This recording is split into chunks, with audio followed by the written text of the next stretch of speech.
This is the 2026 Genesis G90 Black, and I was in a 2025 G90 not all that long ago, so I'm going to go through this one fairly quickly, but I wanted to highlight this one because this new Black edition is a huge upgrade aesthetically, and because while a lot of the other luxury automakers are starting to slip on the word luxury, Genesis is still holding strong here in the G90, so I think it deserves to be highlighted.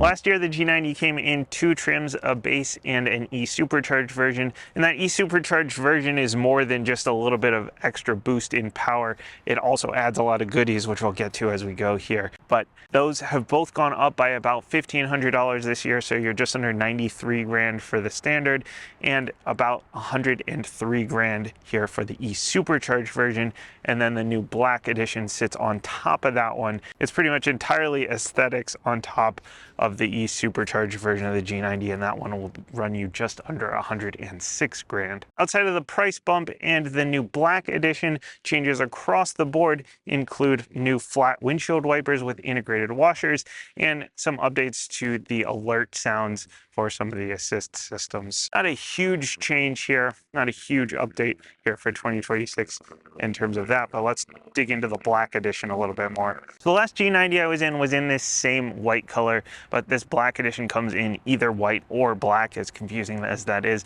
But what it does is it adds black accents all over the place. So you got the black accent on the door handle, around the window surrounds, around the mirrors. You've got it on the side skirts here. You've got it here through the turn signal lights. The wheels, these are exclusive black 21-inch wheels. I don't love this wheel design, honestly. I feel like they could have gone with like a thin spoke design or something to make it a little bit more elegant. These are a little too beefy for me. But you also get the floating center caps, so that's fancy, and your brake calipers are now black as well. And then the front end, you got the black trim down through here as well. And then around the lights, you got the black badge up front, the black grille surround, the lower front bumper, even the radar camera covers here are actually unique to this Black edition as well.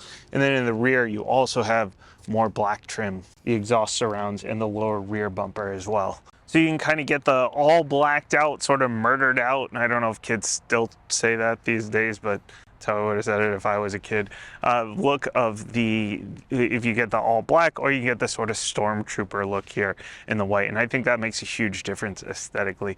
But beyond that, you still get tons and tons of standard features. So you got the puddle lights with the auto dimming power folding mirrors. These are heated as well. You got the 360 cam in there.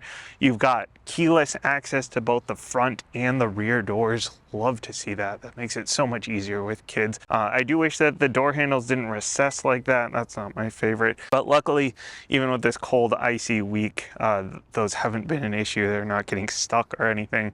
And I guess I get it for the aesthetics and a little bit of extra aero, I guess. But I wish that we would stop reinventing door handles.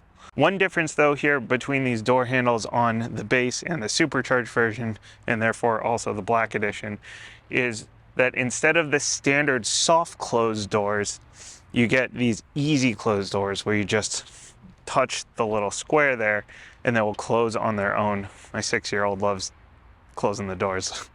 Standard hands-free lift gate here, or you got the hidden button right there, and this opens up into a pretty decent amount of space, definitely enough to get a couple of suitcases back here. There is a pass-through in the center there, not like a full fold down, so if you got skis or something, you can throw those in there, but you can't just drop the back seats and get a ton of extra space like in a lot of sedans. But hopefully won't need all that. Down underneath the floor here, you just got battery system and then your tire mobility kit and some tools. No spare tire, unfortunately, as well as your fragrances with names like The Driver's Awakening, The Great Outdoors, and My Favorite Place. Not sure what those smell like, but they're here. And opening up the other end here, of course, is where we're going to see one of the other biggest, well, the biggest change here between the base and the E-Supercharged version, and therefore also the Black Edition. Your standard powertrain is going to be a twin-turbo V6 with an 8-speed automatic and a heavily rear-biased all-wheel drive system. 375 horsepower, 391 pound-feet of torque. Once you add the 48-volt electric supercharger system, that goes up to 409 horsepower and 405 pound-feet of torque. But really where it's going to show itself most is in your responsiveness and your acceleration. We'll talk about that a little bit more during the drive. You still get the 8-speed automatic, you still get the heavily rear-biased all-wheel drive system, but you also get air suspension and rear-wheel steering here in the E-Supercharged version. Interestingly, your fuel economy actually goes down a little bit. It's rated at 18 city, 26 highway in the base. Once you add the E-Supercharger, you're looking at 17 city, 24 highway. Presumably, that's probably because of the extra weight mostly. It's about 200 pounds extra because of all the extra features. And before we head inside, of course, let's talk about the key fob. As always, Genesis keeping it classy with the key fob, still solid with a nice look to it. But on here, you have your standard lock, unlock. You can open the hatch with this, hatch the trunk with this. You got your panic button on there, and then you have easy access to your remote start right here on the fob. I like to point that out because so many automakers now either bury that in a subscription or bury it in the app. This one, doesn't matter which G90 you get that right here on the fob. Just press the lock button, hold that button down, and it will start right up. The other thing you get here is the remote park assist as standard. So that's your scare your friends, scare solicitors, take a walk with your car, or I guess it's also helpful for parking. So you pull up, you line up the car, and then you just hold down this forward button and pull the car right into the spot. Or if some jerk parked next to you really, really closely while you were gone, you just remote start the car and you hit that reverse button, pull the car out of the parking space, and then you can get in with no issues. Or you can go take a walk with your car if you're feeling lonely, or if you got solicitors, the 900th person trying to sell you solar coming up your driveway, you can ghost ride the car a little bit and see if maybe you can scare them a little bit, get them to go away. On the inside is where Genesis is starting to break away from a lot of the other luxury brands. Mercedes is going to these plasticky haptic slider things on the steering wheel, at least in their AMGs. They've got like the cheap plasticky screens, which just does not feel premium to touch. Audi is putting big screens everywhere with, again, like plasticky, cheap, like panels full of buttons. BMW gives you glossy black everywhere. This Genesis, there are some plasticky things, but for the most part here, it is Nappa leather, it's wood, it's carbon fiber. It is all great to interact with. And again, even in base form for the G90, you are covered here with massage seats, heat, ventilation. You got 3 memory settings. Your massage is also for the passenger. And a lot of the Genesis and Hyundai vehicles, it's just the driver. In the G90, it's passenger as well. You've got thigh extensions. You've got bolster adjustment. I love when automakers give you bolster adjustments because not everybody is the same width. And this is great to keep you nice and tight in the seat. And these seats are super comfortable. You got a heated steering wheel as standard. Now here, this is, where the controls are not my favorite. Out of all of the Genesis configurations for their steering wheels, this one is maybe my least favorite, just because I don't like the little slider square over here on the side, and I don't love the glossy plasticky look. It's still better than what Mercedes is doing, at least in their AMG. It's still better than what Audi is doing. But out of the Genesis vehicles, I just wish it had like the more metal rollers and switches, and it just gives it a little bit more of an elegant look and an elegant feel. But this is perfectly functional. It works great. Nice paddle shifters on the back. And then the screen here, at least it is sort of integrated. They still did go with the big double screen, which everybody is doing nowadays. I do wish they would kind of put the dash on top like they did with the new Palisade. So it feels a little bit even more integrated. And it would be nice to see like an analog cluster, but I'm reaching here. There's no way they're going to go back to analog clusters. But what I really like about this cluster, outside of the fact that it's simple and you can customize it with a couple of different views, and there's a little bit of information you can go through, all the essential stuff like drive wheels, assist features, fuel economy. But what I like is when you change your wiper settings or you change your light settings or whatever you change, it shows you what setting you're on. It's such a little thing, but in most cars, you go in and you change your wipers and you're like, am I on auto? Am I on high? Am I on low? Like, what am I even on? And especially at night, and you can't see it. And this tells you exactly what setting you're changing. And the other thing that I really like is that the light stalk on the side lights up with what setting you're in. Most of the time I get in these cars and you know, it's dark here early. I get the car midday. I don't drive it until it starts getting dark. And I get in the car and I'm like, are my lights on? I think my lights are on. I'm not positive. It does have the little symbol up here, but is that the fog light symbol? Like, I'm trying to figure out if they're on. This one, it actually lights up on the stock what setting you're in. Little things like this are things that the Hyundai Genesis do very, very well, is actually communicating with the driver. I love that. And then the buttons on the steering wheel all light up at night as well through the door. Really, really good usability here. Anyway, so wireless Android Auto, wireless CarPlay, those are also standard. There's a mood configurator in here, which is neat, where you can set up like a set of features with your fragrance. You can set up your climate, you can set up your blinders, you can set up your music or nature sounds. Since it has nature sounds, it's set up the ambient lighting. You can set up like different sets of these features for whatever your moods are and kind of cycle through those. That's pretty neat. And those nature sounds or music will come out of the Bang & Olufsen sound system, or if you get the supercharged version or the black edition, since it's built on the supercharged version, then you get the 3D sound system, which is great. I'm a fan of the Bang & Olufsen 3D sound system, definitely. Wireless charger is standard, and this one has worked a lot better than the last one I was in. I mean, I was in the G90 in like spring, early summer, so it was, you know, it was overheating quite a bit. This one, it has been cold all week, so I have not had issues with overheating. Good to see that, but I still wish that they would add the fans like they've been starting to add to some of the other vehicles. That would be nice here because it did overheat quite often last time. You got your whole command center down here with your heated and ventilated seat controls, your drive mode. Remember how I mentioned you can close the doors with one touch, the easy close doors with one touch from the outside? Well, you can also close all 4 doors with a button here, or this one's a good magic trick. My 6-year-old loves this. No hands, foot on the pedal, that'll close the door as well. Seems like a dumb little thing, but it's actually really, really nice. And then it's nice having the command center down here as well for controlling your infotainment, so you don't have to reach and do touch if you don't want. You can just use the knob and button system down here. That works great. I do wish that the climate control was all physical instead of like half physical, half digital. It does just, you know, you can't really build the muscle memory as well. You can't like feel for the button that you need, and especially with the fan, like it'd be really nice to just have a dial for the fan. It would make that a lot easier. But a lot of this stuff is still physical around the edges, at least, so a little bit nitpicky. Even with my big 32-ounce cup here, at least that's not in the way.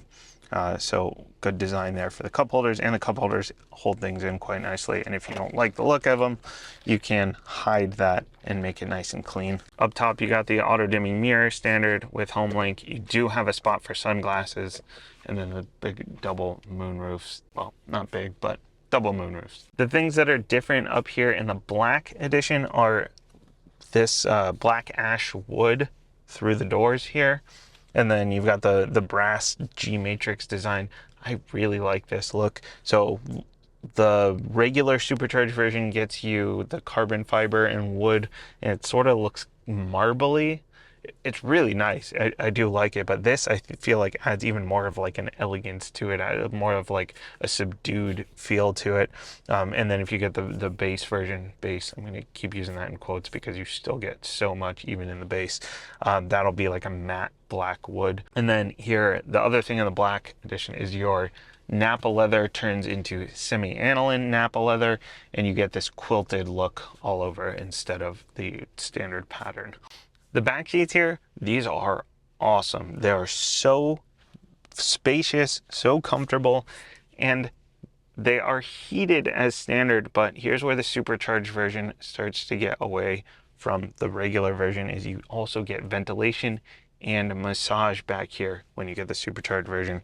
So if you're going to have clients back here a lot, or if you're the one riding in the back, definitely want to opt for that supercharged version. And you've got all the buttons through the door for your memory seats back here. There's a relaxation mode back here. You can open and close the blinds for either of the back doors from back here, or back windows. These are automated here, of course, and even got one for the quarter window over here. Got a little vanity back here. More of the black ash wood, which would be that sort of marbly carbon fiber look if you're in the supercharged version, or the matte black wood if you are in the base version. You got a 12-volt back here, as well as a USB-C, and you do have vents around, but also have a whole multimedia setup here. So you can control the multimedia screen, you can control the music, the sounds, everything. You've got your buttons for the doors back here. Of course, there's also one in the door, but you got your buttons to close your doors back here. You can control your massage functions, your heated seats or ventilated seats. The climate control is in here. Really, like anything you need is in here. There's also a wireless charger back here when you get the supercharged version. And there is a phone cleaner, which is awesome because phones are so dirty, you don't even know. And there's some USB-Cs in there as well, but that is nice. And then your controls for the seats are here on the inside of this guy. Got a little cup holder pull out in the front. The driving experience here, so this is no different than the last one that I drove, because this is a supercharged version, so it's got the air suspension, it's got the rear steer, it's got the supercharger, obviously, just like the last one that I was in. I really wish that I could have gotten into one that didn't have all that stuff just to get a good comparison, but the only difference here is the tones. Like, if somebody's in your blind spot, or if you've got your lane keep assist on or something, then the tones are less harsh, which is nice. I don't know if it's worth jumping up from a 25 to a 26 if you're stuck in between the two for that feature, but the tones are less harsh. But outside of that, I mean, this is just such a nice experience. It's so easy to live with. It's smooth, it's comfortable, it's quiet. It does everything right in terms of the driving experience. Of course, with that air suspension, it is super smooth, even on these 21s. You can adjust it. You can adjust your height manually off to the left here, or you can just let it do its own thing. I haven't really touched it much. I've just been letting it do its own thing, and it's so smooth and comfortable. You can just cruise on with this thing. With the active rear steer, those rear wheels will go up to 4 degrees against the front wheel, so opposite of the front wheels, to sort of virtually shorten your wheelbase. So even though this is a big car with a long wheelbase, it'll sort of tighten your turning radius a little bit, and it'll keep you kind of flat and smooth through those corners at low speeds. And then at higher speeds, it'll go up to 2 degrees. Those rear wheels will go up to 2 degrees with the front wheels to, again, give you that sort of flatness over those big sweeping curves. And I know in the past there have been issues with people saying, like, the rear steer doesn't work great, it makes people car sick, and I haven't had that issue with the one last year or the one this year, so that seems to be fixed. I've had passengers back there. My daughter gets car sick sometimes, and in this car that has not been an issue, and I have not felt anything up here going through corners with that rear steer. So great feature, glad they fixed whatever was going on there. So then that supercharger, so it does give you more power, more torque, but really where it helps out with is it gives you that sort of immediate response. So instead of waiting for turbos to spool like you normally do in a twin turbo car, you just get that immediate responsiveness because it's electric and it's just ready to go as soon as you hit the throttle pedal. And this car really does a great job of giving you quickness while still keeping everything smooth. So if you put your foot into it, like, it's responsive, especially if you put it into sport mode, but even in comfort, it's pretty responsive and you can move quickly, but in a very smooth manner. If you do want to sort of soften those inputs a little bit, you can go into eco mode, save a little bit of fuel. I'm getting like 16, 17 miles per gallon. Not awesome, but I guess you could do a little bit better in eco mode. Or if you go into that chauffeur mode, then it'll really soften those inputs and make sure that everybody is super comfortable. Whether you're the one driving, you want your passengers to be super comfortable, or if you're the one sitting in the back and you want your driver up here in chauffeur mode to keep you comfortable. So that's a nice little touch there. And then just the responsiveness, the quickness. This thing, it's just so easy to drive. The transmission, also super, super smooth, super, super quiet. You don't hear it revving out or anything. You don't hear the shifts. You don't feel the shifts. It's just so quiet and so smooth. The only thing you really hear in here is a little bit of wind noise on the highway here when you're going quick, to be expected. But for the most part, it's very, very quiet. The other thing that you hear every once in a while when you put your foot into it is you'll get a little bit of that exhaust note, and I'm not mad about that.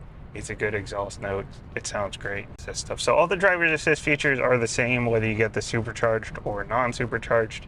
Doesn't matter.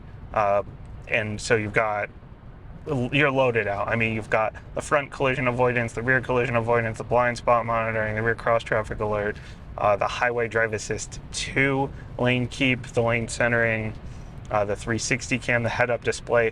All of that stuff is standard. The ones I like to highlight here are the head-up display. First of all, it's simple, it's clean, it's got your speed limit, your current speed, any driver's assist stuff you've got going on. It's got your directions in there, whether you're using onboard nav or if you are using your phone mirroring. It's also got a blind spot indicator in there, and then when you're using the highway drive assist 2, then it will also show you like the little blocks for all of the different cars that are around you.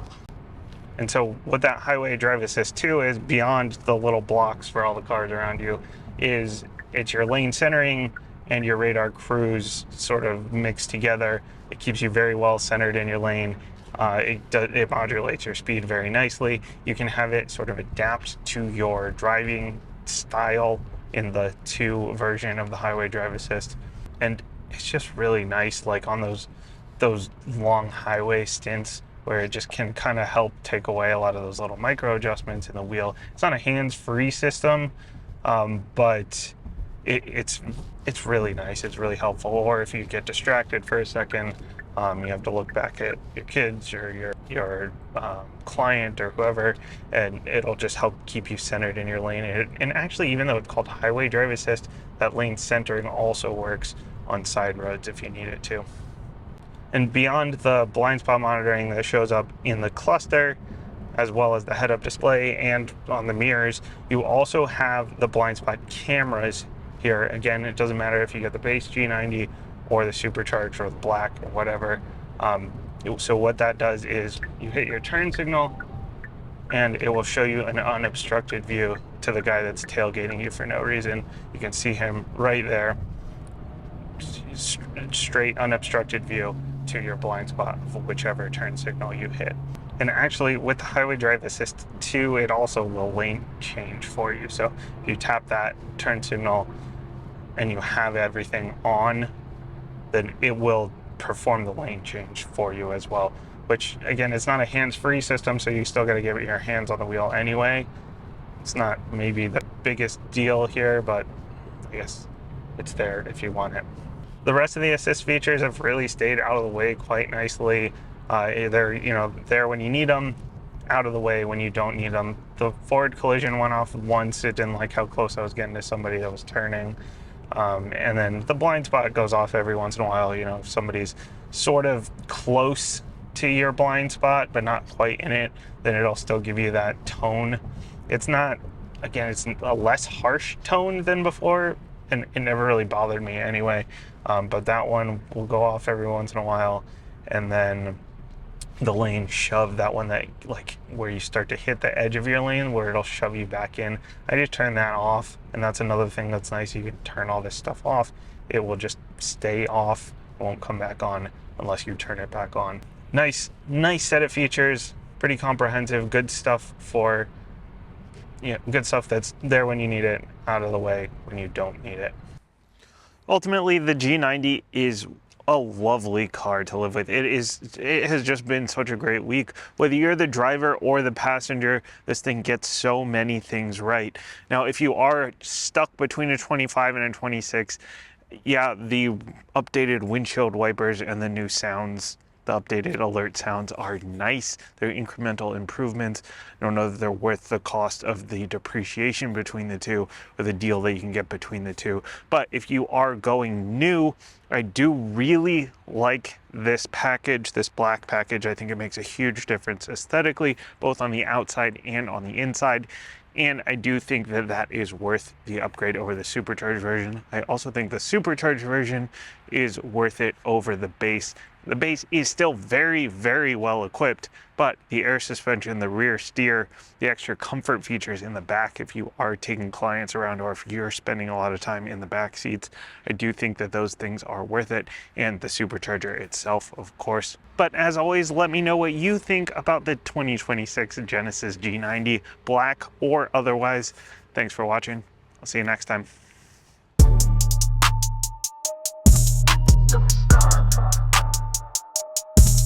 You're